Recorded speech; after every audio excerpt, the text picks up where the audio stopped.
एक समय की बात है। एक जयगंज नाम का गांव था। उसमें एक जमींदार रहता था। वह जमींदार बहुत ही धनवान था। उस जमींदार के पास बड़ी हवेली थी। उस हवेली में बिल्लू और गल्लू दो व्यक्ति काम किया करते थे। बिल्लू देखने से समझदार और बेईमान किस्म का व्यक्ति था, तो वहीं गल्लू नासमझ किस्म का व्यक्ति था। बिल्लू घर की सफाई कर रहा था, तभी जमींदार बिल्लू को आवाज़ लगाता है। अरे बिल्लू, ओ बिल्लू, कहाँ चला गया रे? आवाज़ दे दे कर मेरा कंठ सूख गया। जल्दी से मेरे लिए एक सेब लेकर आ। पता नहीं इस जमींदार को कितनी भूख लगती है। इसे तो हर 20-20 मिनट पर भूख लग जाती है। इसे तो एक और नौकर रख लेना चाहिए था, जो 20-20 मिनट पर सेब देता रहे। बिल्लू, कहाँ गया रे? जल्दी आ। जी मालिक, अभी आया। बिल्लू तुरंत सेव लेकर जमींदार के कमरे में आ गया, मगर उसने देखा कि गल्लू जमींदार को सेव दे रहा था। मालिक, जब आपके पास सेव था तो मुझे क्यों मंगाया?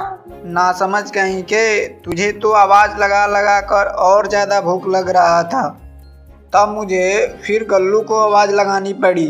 बिल्लू गल्लू को गुस्से से देखकर बड़बड़ाने लगा और वहाँ से चला गया।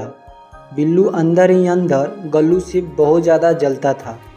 शाम को बिल्लू जल्दी जल्दी काम ख़त्म करके जमींदार के घर से चल दिया। बिल्लू सीधे अपने गांव की रीमा से मिलने चल दिया। जब बिल्लू रीमा के पास आया तो रीमा बोली, मैं तुम्हारा 1 घंटे से इंतजार कर रही थी, तुम अभी आए। उस सेठ के कारण मैं लेट हो गया हूँ। ठीक है, तुमने जो वादा किया था वो लाओ। क्या? चांदी का हार।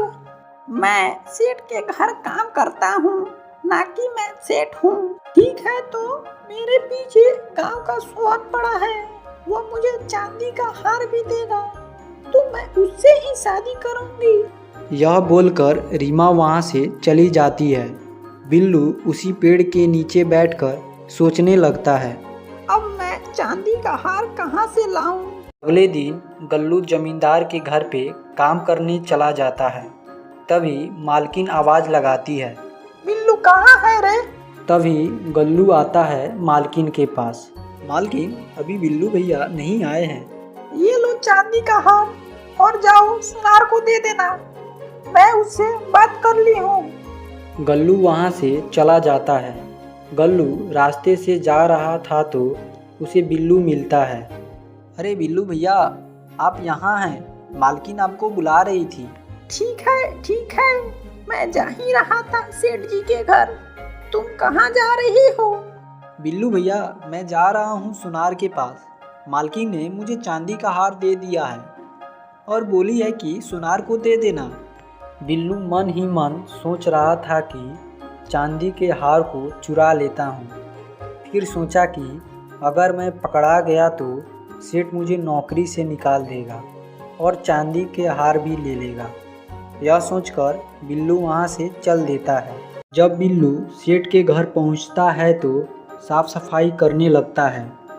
तभी थोड़े देर बाद गल्लू आता है। गल्लू बिल्लू के चेहरे को देखता है तो उसका चेहरा उतरा हुआ था। गल्लू बोलता है, क्या हुआ है बिल्लू भैया? कुछ नहीं हुआ है। फिर आपका चेहरा क्यों उतरा हुआ है? जो बात है बताइए मुझसे, मैं ज़रूर मदद करूँगा। बिल्लू गल्लू को सारा बात बता देता है। रीमा उसे क्या मांग रही थी। गल्लू बोलता है, मैं पहले से जानता था कि रीमा आपसे प्यार नहीं करती है, वह सोहन से प्यार करती है। ठीक है, फिर भी जब आप बोलते हैं तो मैं आपकी मदद करूँगा। गल्लू सेठ से छुट्टी लेकर जंगल की तरफ चल देता है। अब मैं बिल्लू भैया को कैसे मदद करूँ? मेरे पास भी तो चांदी का हार नहीं है। अब मैं चांदी का हार कहाँ से लाऊं? गल्लू एक तालाब के किनारे बैठ जाता है। तभी तालाब में से एक बूढ़ी औरत निकलती है। गल्लू को उदास देखकर बोलती है, बेटा क्या हुआ है, क्यों उदास बैठे हो? मेरे दोस्त को एक चांदी का हार चाहिए था, जो मेरे से बोला तो मैं उसको बोल दिया कि मैं तुम्हारी मदद करूँगा। ना मेरे पास रुपया है, ना ही चांदी का हार, तो मैं कैसे उसकी मदद करूँ, यही सोच रहा था। ठीक है बेटा। चुड़ैल अपनी शक्ति से गल्लू की परेशानी को देख लेती है और बोलती है, बेटा यह तालाब एक जादुई तालाब है। जब तुम इस तालाब से सच्चे दिल से जो कुछ मांगोगे तो यह तालाब तुम्हारी इच्छाओं को पूरा करेगा। गल्लू पूरी सच्चाई और ईमानदारी से जादुई तालाब से एक चांदी का हार मांगा। जादुई तालाब उसकी सच्चाई और ईमानदारी को देखकर उसको ढेर सारा सोना और एक चांदी का हार भी दे दिया। गल्लू वहाँ से खुशी खुशी अपना घर चला गया।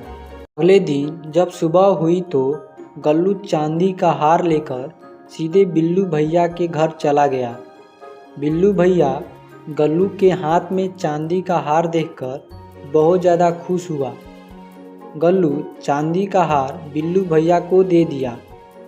बिल्लू गल्लू से बोलता है कि गल्लू, मैं तुम्हें अपना शत्रु मानता था, मैं तुमसे नफरत करता था, मैं तुमसे हमेशा जलता रहता था, पर तुम तो मेरे सबसे सच्चे मित्र निकले। गल्लू, तुम मुझे माफ कर दो। कोई बात नहीं भैया, गलती सबसे होती है। बिल्लू उसी दिन से सुधर जाता है। चले भैया, रीमा को हार देकर आते हैं। ठीक है, चलो। फिर उसी जगह पर रीमा बिल्लू का इंतजार कर रही थी। बिल्लू और गल्लू दोनों रीमा के पास जाते हैं और बिल्लू रीमा को चांदी का हार दे देता है। अब तो खुश हो ना, मैंने जो वादा किया था वो पूरा किया। अब तुमने जो वादा किया था वो पूरा करो। अगले दिन बिल्लू और रीमा की शादी हो जाती है।